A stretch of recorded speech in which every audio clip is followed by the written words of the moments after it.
জাতীয়তাবাদী ছাত্রদল কোনো বৈষম্যের পক্ষেই না। সম্পূর্ণ ঢাকা বিশ্ববিদ্যালয়ে যত শিক্ষার্থীরা আছে তাদের যত আশা আকাঙ্ক্ষা সবটাই আমাদেরকে ঘিরে। আমি মোহাম্মদ হাসিবুর রহমান সাকিব। আমি এবার ডাকসুতে সদস্য পদপ্রার্থী ছাত্রদল মনোনীত।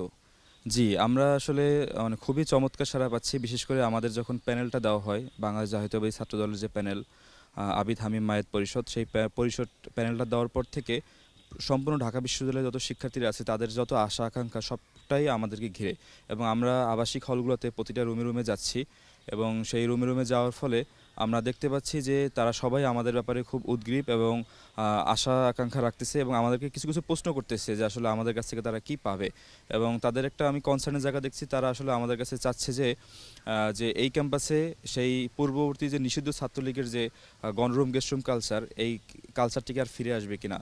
তো আমরা তাদেরকে আসলে প্রতিশ্রুতি নয়, প্রতিজ্ঞা করতেছি যে আসলে আমাদের জাতীয়তাবাদী ছাত্রদলের হাত ধরেই এই ক্যাম্পাসে আর কখনোই গণরুম গেস্টরুম এবং এই যে বাক স্বাধীনতা না দেওয়া এবং জোরপূর্বক প্রোগ্রাম করানো, এই জিনিসগুলো আর কখনোই ফেরত আসবে না।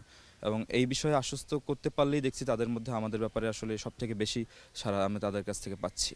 এলএমই সার্টিফাইড বিশ্বসেরা কপারে তৈরি ওয়ালটন কেবলস, যা আপনার স্থাপনাকে রাখবে সব সময় নিরাপদ। জাতীয়তাবাদী ছাত্রদল কোনো বৈষম্যের পক্ষেই না। আমরা আসলে সামগ্রিক কল্যাণের জন্যই কাজ করব, সম্পূর্ণ ক্যাম্পাসের ছেলেদের জন্য, নারীদের জন্য, নারী শিক্ষার্থীদের জন্য এবং সকল জেলা দল মত নির্বিশেষে আমরা আসলে যারা বাংলাদেশকে ধারণ করে, ৭১-২৪ উভয়কে ধারণ করে, আমরা সবার জন্য কাজ করব এই ক্যাম্পাসের জন্য। আমরা আসলে কাজ করার রাজনীতি করতে চাচ্ছি, আমরা আসলে কাজ করতে চাচ্ছি এবং আমরা বিগত সময়গুলোতেও কাজ করছি।